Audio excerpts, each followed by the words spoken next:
BZ કૌભાંડનો મુદ્દો હજુ સળગી રહ્યો છે. ભૂપેન્દ્ર ઝાલાની ધરપકડ થઈ ચૂકી છે. આગળ શું ખુલાસાઓ થાય તેની રાહ જોવાઈ રહી છે.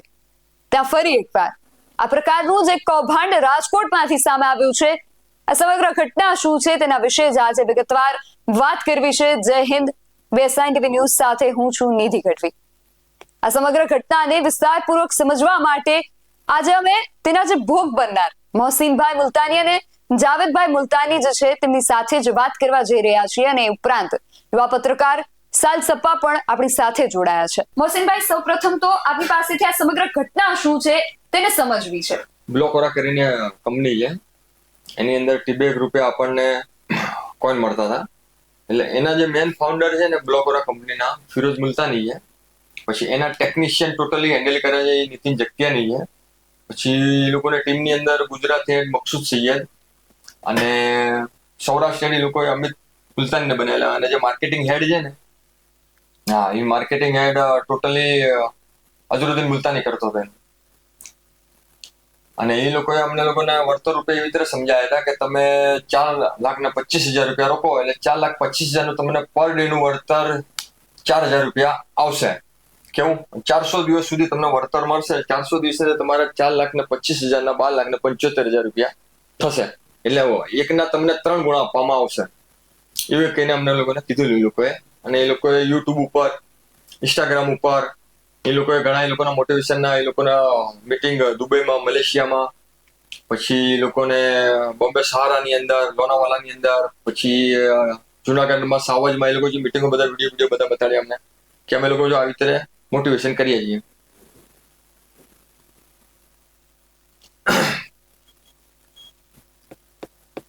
જી, અને આ જે ઘટના છે એમાં ઘણા બધા લોકો ભોગ બન્યા છે. તો જાવેદભાઈ, આ જે આખી સમગ્ર ઘટના છે, આ જે સ્કીમ કરવામાં આવી છે તેની અંદર કેટલા લોકો ભોગ બન્યા છે અને હાલ તેમની શું પરિસ્થિતિ છે? લગભગ રાજકોટની અંદર તો આપણે અહીંથી 30 થી 35 જણા છે. અને ઘણાના 2 લાખ, 4 લાખ, 5 લાખ, આ મોહસીનભાઈના 13 લાખ, એવી રીતના ઘણા લોકોના રૂપિયા છે. અને આ રીતના જ અમને કીધેલું. અને અમને તો જાજી દેશી ભાષામાં સમજાવ્યા હતા કે 1 લાખ રૂપિયા નાખો એટલે 3 લાખ રૂપિયા વધે. આ રીતના સમજાવ્યું હતું.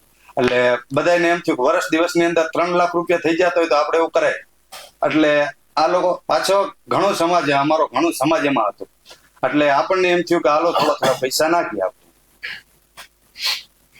જી, અને સાહેબ, સુરતની અંદર ગુનો નોંધાયો અને ત્યારબાદ હવે રાજકોટમાં પણ અરજી કરી દેવામાં આવી છે. તો પોલીસ આ મામલે શું કાર્યવાહી કરી રહી છે?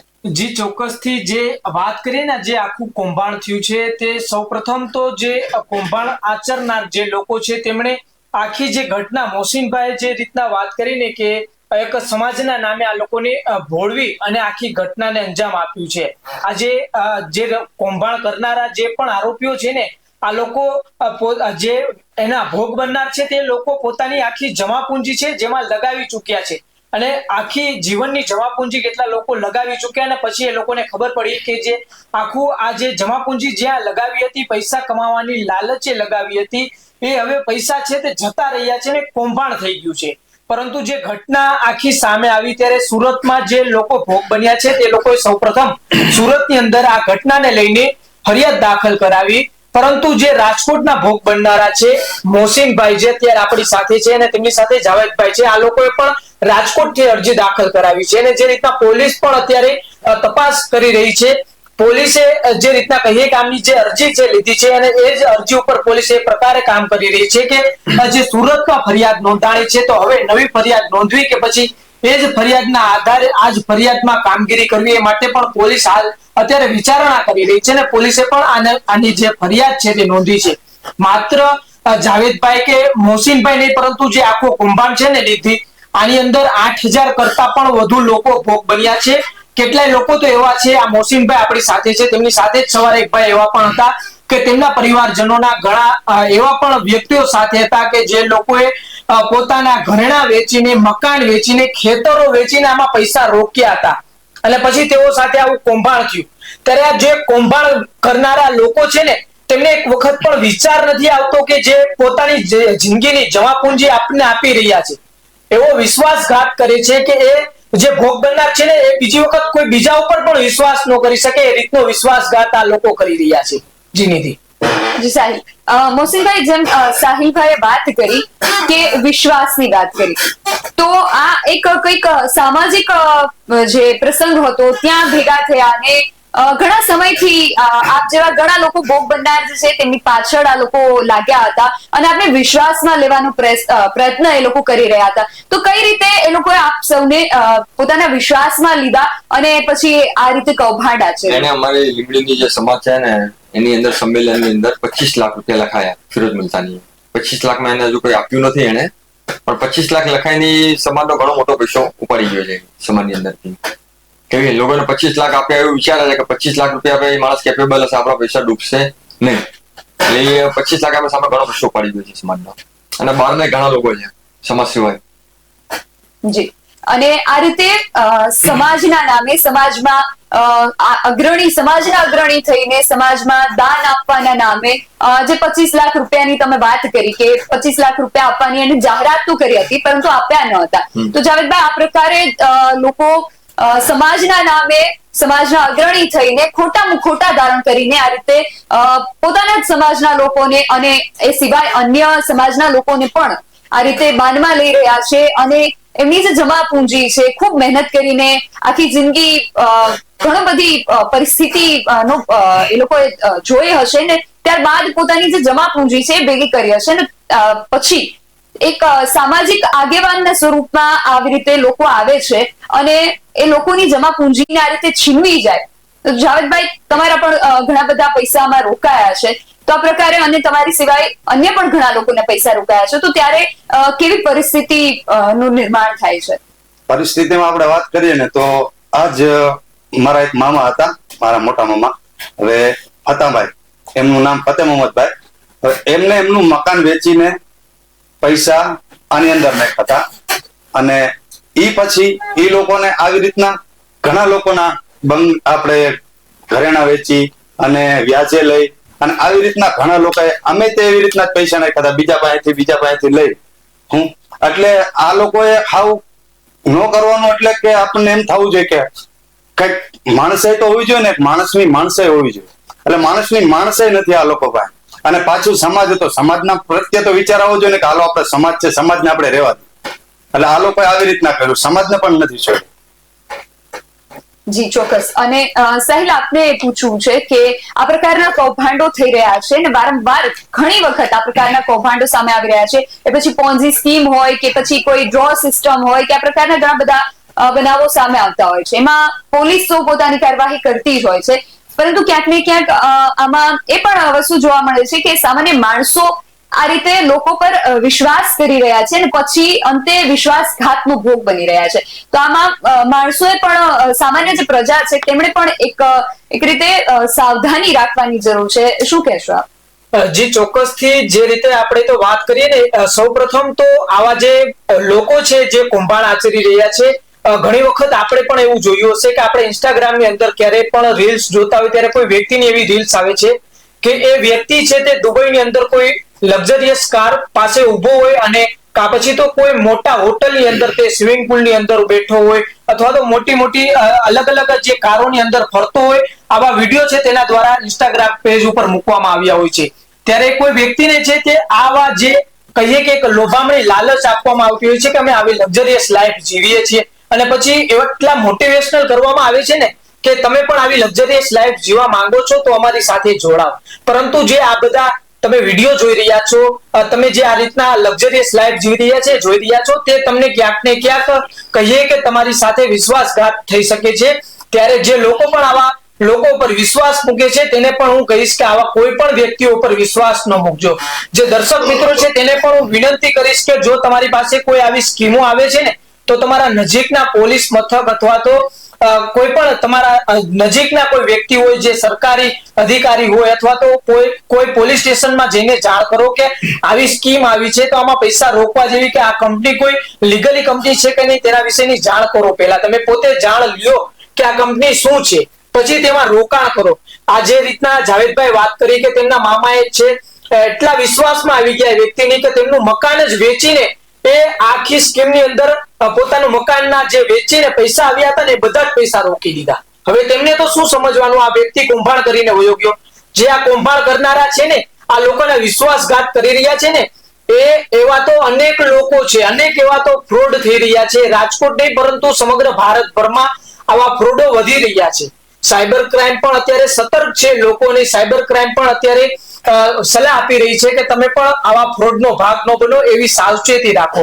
પરંતુ સૌપ્રથમ તો જે આ શો ઓફ કરે છે ને આખી પોતાના ઇન્સ્ટાગ્રામ પેજની અંદર, એનાથી લોકો લાલચમાં આવે છે કે આવી લક્ઝરિયસ લાઈફ જીવે છે તો આપણે પણ આવી જીવી છે. પણ એ લક્ઝરિયસ લાઈફ તમને ફસાવવા માટે જીવી રહ્યા છે, તમને દેખાડવા માટે જીવી રહ્યા છે. ખરેખર એ લક્ઝરિયસ લાઈફ નથી જીવતા હોતા, એ માત્ર તમને દેખાડવા માટે, તમને લલચાવવા માટે એવા ફોટાઓ મૂકે છે. ત્યારે તમને પણ હું કહીશ, દર્શક મિત્રોને પણ, કે આવી કોઈ દિવસ આવી સ્કીમોની અંદર ભાગ ન લેતા. તમારે આવી સ્કીમો કોઈ આવે તો નજીકના પોલીસ મથકની અંદરથી તમે સૌપ્રથમ તમે જાણકારી મેળવો કે જે કંપની છે તે ખરેખર લીગલી કંપની છે કે શું છે. જી નિધિ. જી સાહેબ, અને આ જે સમગ્ર મામલો છે એ મામલે ડીસીપી જે જગદીશ ભાંગરવા છે તેમનું પણ નિવેદન એક સામે આવ્યું છે. શું નિવેદન સામે આવ્યું છે સાહેબ? જી ચોક્કસથી, જે રીતના રાજકોટના ડીસીપી જગદીશ ભાંગરવા છે તેના દ્વારા કહેવામાં આવ્યું છે કે જે સમગ્ર આખી ઘટના જે સામે આવી છે ને તેને લઈને સુરતમાં એક ફરિયાદ છે તે નોંધાવવામાં આવી છે. ત્યારે રાજકોટમાં પણ અમને અરજી મળી છે. એટલે રાજકોટમાં જે આપણી સાથે અત્યારે છે મોહસિનભાઈ ને જાવેદભાઈ, તેમના દ્વારા જ અરજી કરવામાં આવી છે. પણ જગદીશ ભાંગરભાઈ જે સાહેબ છે તેમના દ્વારા જે કહેવામાં આવ્યું કે જે સુરતમાં આખી ફરિયાદ નોંધાવી છે ને જે વ્યક્તિઓ અહીંયાથી, એ ફરિયાદ ઉપર જ કામગીરી કરવી કે પછી અન્ય કોઈ નવી ફરિયાદ નોંધવી, એ બાબતે વિચારણા પોલીસ છે તે કરી રહી છે. અને તપાસ અત્યારે પોલીસે હાથ ધરી છે. જે રાજકોટના ભોગ બનનારા છે તેમને જે આરોપીઓ છે તે અલગ 3 વ્યક્તિઓ છે, તેના ઉપર સુરતમાં ફરિયાદ નથી નોંધાણી. અને આ જે મોહસિનભાઈ છે તે રાજકોટમાં જે રીતના ફરિયાદ નોંધાવવાનું કહી રહ્યા છે, રાજકોટમાં જે 3 બીજા આરોપી છે તેના ઉપર ફરિયાદ નોંધાવવાનું કહી રહ્યા છે.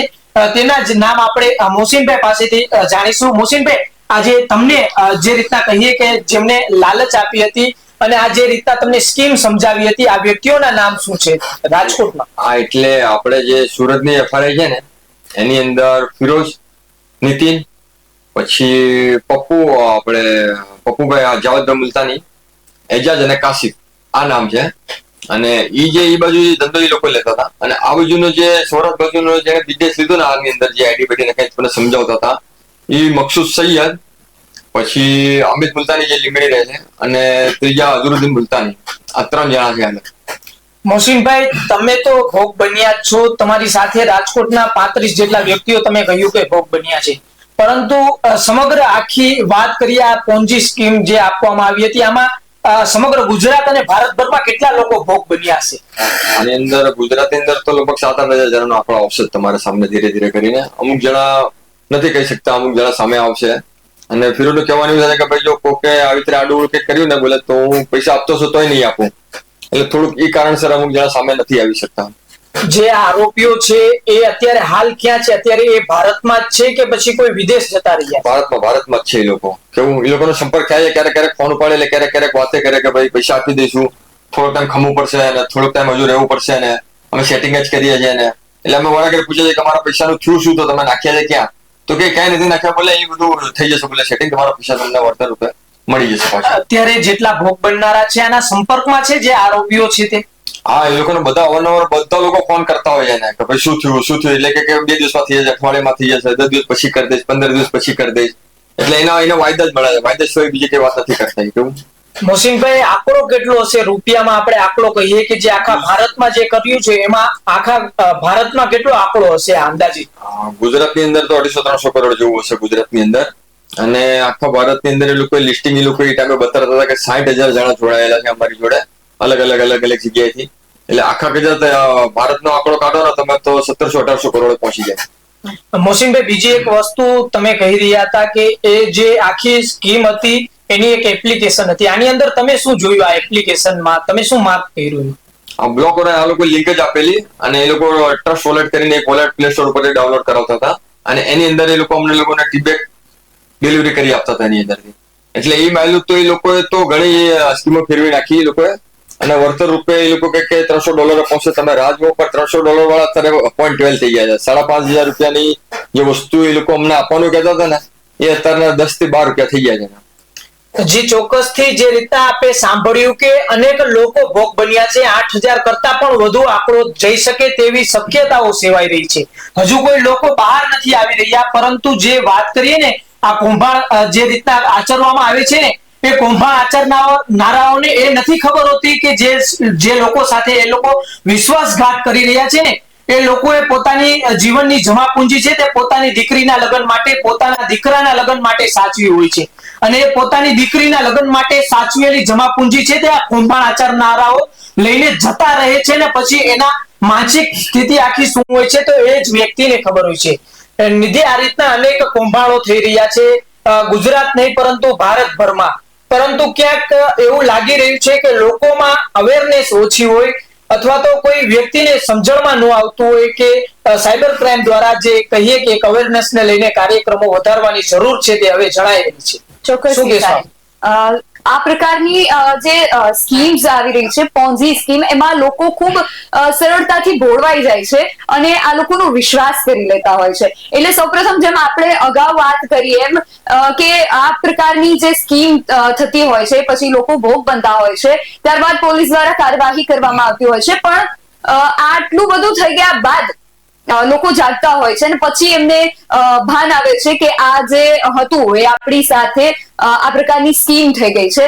પરંતુ લોકોમાં ક્યાંક ને ક્યાંક જાગૃતિનો અભાવ જોવા મળે છે.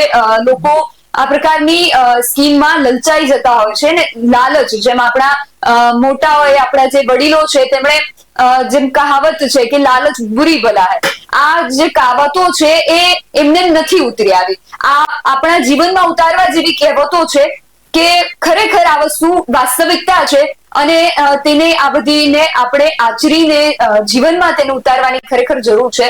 મોહસિનભાઈ, આપ જે સ્કીમ છે તેનો ભોગ બન્યા છો અને એવી આશા રાખીએ છીએ કે આપ જેટલા લોકો આ ઘટનાનો ભોગ બન્યા છે વહેલી તકે પોલીસ દ્વારા કાર્યવાહી કરવામાં આવે ને આ જે આરોપીઓ છે તેમની ધરપકડ થાય અને જે પણ આપ અને જેટલા પણ ભોગ બનનારા છે તે બધાના જે પણ તમારી રકમ તેમાં આપે ઇન્વેસ્ટ કરી હતી એ પરત મળે. પરંતુ આપ ઘટનાનો ભોગ બન્યા છો અને આપ પણ એવી જ અપેક્ષા રાખો છો કે આપના દ્વારા અન્ય લોકોને પણ સંદેશ મળે કે પોતે હવે આ પ્રકારની ઘટનાઓને અને આ પ્રકારની જે સ્કીમ છે તેમાં વિશ્વાસ ન કરે. તો આપ લોકોને શું સંદેશો આપશો? લોકોને કહેવાનું એ થાય કે ઘરે બેઠા ગમે તે સ્કીમ આવે કે એકના ડબલ સ્કીમ આવે ને એટલે અહીંયા કોઈ જગ્યાએ તમારે લોભાવવું નહીં. એક જ 3 આવે એટલે લોભાવવું નહીં. ઘરે બેઠા તમને બેઠા કે ઇન્કમ થશે એની અંદર પડવું નહીં તમારે. નિધિ, હું એક વાત કરવા માંગીશ, જે દર્શક મિત્રો જોઈ રહ્યા છે ને એ તો આ વસ્તુથી સાવચેત રહેજો જ, પરંતુ જે કૌભાંડ કરનારાઓ છે ને, આ જે તમે જેની સાથે અત્યારે કૌભાંડ કરી રહ્યા છો ને, જે ભોગ બનનાર છે ને, એ કઈ નથી કરી શકવાના, પરંતુ કુદરત છે તમને છોડવાની નથી. તમે જે આ લોકો સાથે કરી રહ્યા છો, વિશ્વાસઘાત કરી રહ્યા છો, તમે કુદરતનો ખોફ રાખો. જે રીતના આ લોકોની જમા પૂંજી તમે વિશ્વાસઘાતમાં લઈને જે રીતના કહીએ કે એક લૂંટવાનો જે રીતના પ્રયાસ તમે કર્યો છે, આ લોકો સાથે જે રીતના આખી ઘટનાને તમે અંજામ આપ્યું છે ને, એ આ લોકો તો કઈ કરી શકે કે ન કરી શકે, પરંતુ તમારી અંદર કુદરતનો એક ડર હોવો જોઈએ. કુદરત તમને છોડવાની નથી. તમે જે રીતના કૌભાંડ કરી રહ્યા છો, આ લોકોને હવે સુધરી જવાની જરૂર છે ને ખાસ તો જે રીતના કહીએ કે જે આપણું ગૃહ વિભાગ છે તેને પણ આવા જે લોકો કૌભાંડ કરનારાઓ છે ને આના માટે કોઈ અલગ એક કાયદો રચવો જોઈએ ને, કાયદો એવો રચવો જોઈએ કે જે આવા કૌભાંડ કરે છે ને બીજી વખત કોઈ વ્યક્તિ ઉપર કૌભાંડ ન કરે. જી સાહેબ, ચોક્કસથી. જાવેદભાઈ, ફરીથી આપની પાસે આવીશ કે જેમ સાહિલે વાત કરી કે આવા જે લોકો છે એમને કુદરતનો પણ ડર નથી હોતો, તો તે વિશે આપ શું કહેશો? સાચી જ વાત છે ને, આ લોકોને કુદરતનો તો કોઈ જાતનો ખોફ જ નથી, પણ સમાજને કોઈને એમને એમ નથી થતું કે આપણે ખાલી ખોટી તો હેરાનગતિ ન કરી અને પ્લસમાં પૈસા લઈ જાય છે, ક્યારેક થોડા ઘણા પાછા આપી દે ને તો એની જાહેરાત બહુ મોટી કરી નાખે. એટલે મારું કહેવાનું એટલું જ છે કે આ ખોટા ન કરવાના ધંધા ન કરો અને નાના માણસોને બક્ષી દો અને મોટાનું પણ આવી રીતના ના કરશો, કારણ કે કોઈના વગર મહેનતના પૈસા નથી હોતા. બધા પોતપોતાની મહેનત કરીને પછી પૈસા કમાઈ તમને લોકોને તમારા ભરોસામાં આપે, એટલે આવું ના કરશો. જી, બીઝેડ કૌભાંડ જે થયું ત્યારબાદ આ પ્રકારની ઘણી બધી સ્કીમ્સની ઘટનાઓ સામે આવી. લોકો ખૂબ સરળતાથી આ પ્રકારની સ્કીમની વાતોમાં ભોળવાઈ જતા હોય છે. એટલે ખાસ તો એ લોકો માટે જ અમારા દ્વારા આ સંદેશો આપવામાં આવે છે કે આ પ્રકારની કોઈ પણ સ્કીમ્સ તમને કોઈ લાલચ આપવામાં આવે તો તેમાં ભોળવાઈ ન જાઓ સરળતાથી. આપે કઈ રીતે આપની જમા પૂંજી અને એકત્ર કરી છે તે આપનાથી વિશેષ કોઈ નથી જાણતું. પોતાના દીકરાઓના લગ્ન માટે, દીકરીઓના લગ્ન માટે, પોતાના દીકરા દીકરીના ભણતર માટે, ઘણા મા બાપની સેવાઓ માટે ખૂબ મહેનત કરીને, ખૂબ પરસેવો પાડીને આપે જે જમા પૂંજી ભેગી કરી છે એને આ રીતે ન વેડફો, એવો જ ખાસ અમારા તરફથી સંદેશ. અને જેમ આપણે વાત કરીએ કે આવા લોકોને કુદરતનો તો કોઈ ડર હોતો જ નથી, પરંતુ એવી અપેક્ષા રાખીએ કે કાયદાનો એમને ખાસ ડર એમના મનમાં ઉદ્ભવે અને હવે એ પ્રકારની દાખલારૂપ કાર્યવાહી કરવામાં આવે કે હવે આ પ્રકારની કોઈ સ્કીમ્સ ન થાય અને ગુજરાતની કે ભારતની પ્રજા, ગુજરાતનો કે ભારતનો કોઈ પણ નાગરિક આ પ્રકારની કોઈ પણ સ્કીમનો ભોગ ન બને.